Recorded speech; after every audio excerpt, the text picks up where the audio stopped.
હાલો મિત્રો, મારા તમને જય જલારામ ને જય શ્રી કૃષ્ણ અને જય ભૂરખ્યા દાદા. તો આજે હું તમને બતાવવાનો છું કે ભૂરખ્યા હનુમાનજી મંદિરનું ભવ્ય રસોડું.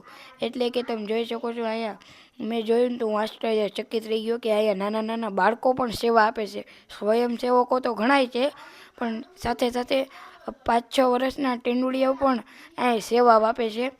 તો અહીંયા અલગ અલગ કેવડું ભવ્ય રસોડું છે ને. અહીંના આપણે આ બધું બનાવતા એની વાત કરી તો એણે કીધું કે અમારે મહેમાનની સૌથી પહેલાં અમારે જે ગેસ ઉપર અમે બનાવતા તે અમારે મહેમાનની બસ કે ઉતરતી ને તો અમારે ને એમ કેવું પડતું કે અડધી કલાક ઉભા રહ્યો એટલે તો બની જાય.